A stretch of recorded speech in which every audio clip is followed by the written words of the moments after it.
Assalamualaikum warahmatullahi wabarakatuh. Perkenalkan, nama saya Diva Denisa dengan NIM 235521111012 dari program studi S1 Informatika Universitas Muhammadiyah Banjarmasin.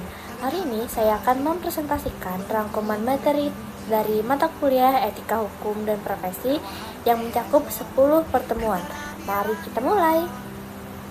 Masuk ke pertemuan pertama dan kedua yang membahas tentang konsep dasar etika. Nah, etika adalah pedoman baik buruk, sedangkan etiket adalah sopan santun. Kemudian, moral dan akhlak adalah perilaku nyata kita. Dalam profesi, etika bersumber daripada Al-Quran, hadis, budaya, dan juga hukum. Ada 4 teori etika utama. Yang pertama ada teleologi yang fokus pada konsekuensi. Yang kedua ada deontologi yang fokus pada kewajiban. Yang ketiga ada kebijakan pada karakter. Dan juga ada kontrak sosial pada kesepakatan bersama. Masuk ke pertemuan ketiga dan keempat membahas tentang profesi TI.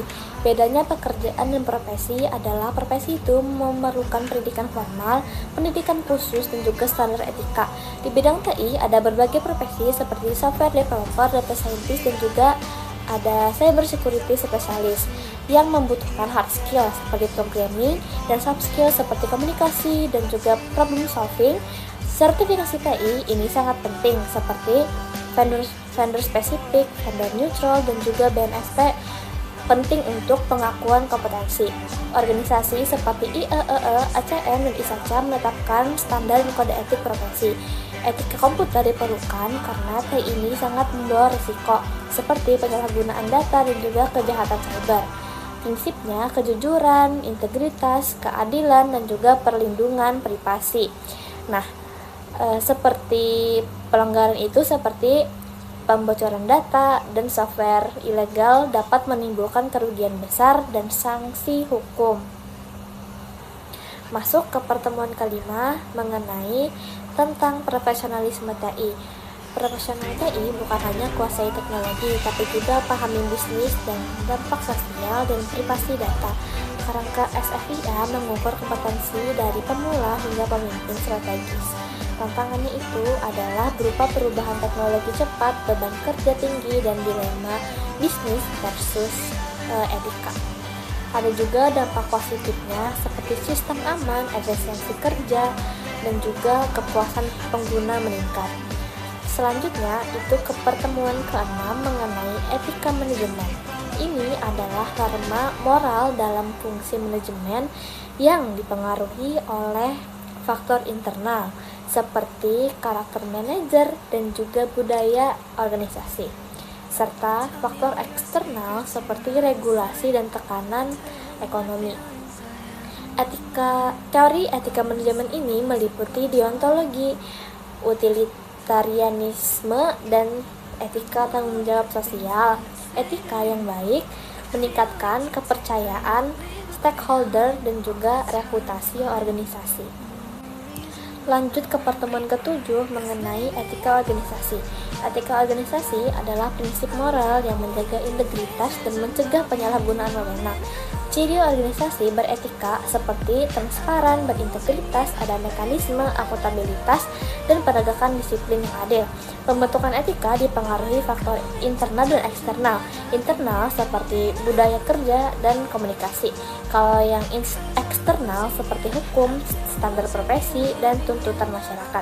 Dimensi etika ada 3, yaitu individu berkaitan moral pribadi, organisasi dengan sistem internal, dan sosial dengan tanggung jawab ke masyarakat dan lingkungan. Masuk ke pertemuan ke-8 dan ke-9 membahas tentang UU ITE dan etika di dunia maya.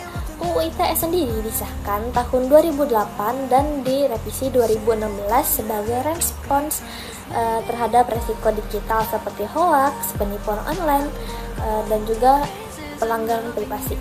Ruang lingkup UU ITE ini mencakup pengakuan dokumen elektronik seperti alat bukti sah, transaksi elektronik aman, dan larangan terhadap hoax, pencemaran nama baik, penipuan online, dan hacking. Nah, ada juga prinsip hukumnya, itu ada legalitas, proporsionalitas, HAM, dan kepastian hukum. Contoh pelanggarannya itu pencemaran nama baik di medsos, penyebaran berita palsu, penipuan online, dan pencurian data. Tapi di balik itu ada juga dampak positifnya seperti UU ITE. Contohnya rasa aman berinternet dan perlindungan hukum meningkat. Namun ada juga loh dampak negatif karena beberapa pasal multitafsir dan berpotensi batasi kebebasan berpendapat. Etika dunia maya adalah moral untuk bertindak bijak dan bertanggung jawab online. Prinsipnya bertanggung jawab, jujur, hormati privasi, dan juga hormati hak orang lain. Menurut UU ITE, ada larangan menyebar konten melanggar kesusilaan, hoaks, ujaran kebencian, sara, hacking, dan penyebaran data pribadi tanpa izin. Literasi digital menjadi kunci agar kita paham tentang batasan etika dan hukum online. Nah, di pertemuan terakhir membahas tentang cyber law, yaitu cabang hukum yang mengatur aktivitas digital meliputi transaksi elektronik, keamanan informasi, perlindungan data pribadi, dan kejahatan cyber. Nah, cyber law ini berkembang sejak 1980-an dengan regulasi internasional seperti Computer Fraud Act di AS, GDPR di Uni Eropa, hingga UU ITE di Indonesia yang terus berkembang mengikuti AI, IoT, dan juga Big Data. Jadi, kejahatan cyber itu meliputi hacking, malware, phishing, penipuan online, carding, dan juga cyberbullying. UU ITE Indonesia berfungsi sebagai payung hukum cyber yang mengakui dokumen elektronik, mengatur transaksi dan konten digital, menangani kejahatan cyber, dan melindungi data pribadi. Jadi, kelebihannya, kepastian hukum dan pengakuan bukti digital. Dan kekurangannya itu adalah pasal multitafsir, potensi penyalahgunaan, dan regulasi tertinggal dari perkembangan teknologi. Adapun tantangan kedepannya yaitu adalah kejahatan digital makin kompleks, literasi digital rendah, keterbatasan aparat, dan perlu harmonisasi dengan UU PDP. Rekomendasinya yaitu revisi regulasi berkelanjutan, tingkatkan literasi digital, dan perkuat aparat dan kerjasama internasional.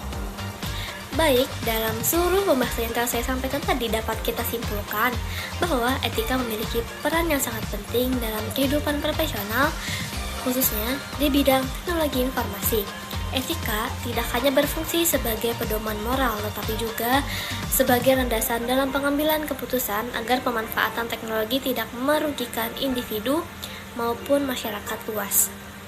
Nah, sebagai profesional TI juga, kita tidak hanya dituntut untuk memiliki suatu kemampuan teknis yang mumpuni seperti penguasaan sistem, jaringan, dan juga pengembangan software atau perangkat lunak.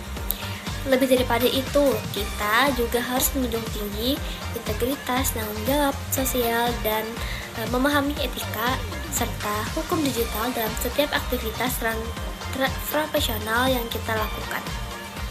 Setiap sistem dan teknologi yang kita kembangkan itu memiliki dampak yang sangat luas, sehingga harus digunakan secara bijak dan bertanggung jawab. Dalam konteks hukum, cyber law dan juga Undang-Undang Informasi dan Transaksi Elektronik UU ITE menjadi fondasi penting dalam menjaga keamanan, ketertiban, serta kedaulatan digital di Indonesia. Namun, keberhasilan penerapan hukum digital ini tidak hanya bergantung kepada pemerintah dan juga aparat penegak hukum, tetapi juga memerlukan peran aktif seluruh masyarakat digital, termasuk para profesional TI dalam mematuhi dan menerapkannya. Oleh karena itu, marilah kita bersama-sama menjadikan etika dan profesionalisme sebagai pedoman utama dalam menjalankan profesi di bidang teknologi informasi dengan sikap profesional dan beretika. Kita tidak hanya berkontribusi dalam kemajuan teknologi, tetapi juga turut mewujudkan masyarakat digital yang aman, adil, dan sejahtera. Baik, sekian presentasi dari saya. Terima kasih. Wassalamualaikum warahmatullahi wabarakatuh. Terima kasih sudah menonton.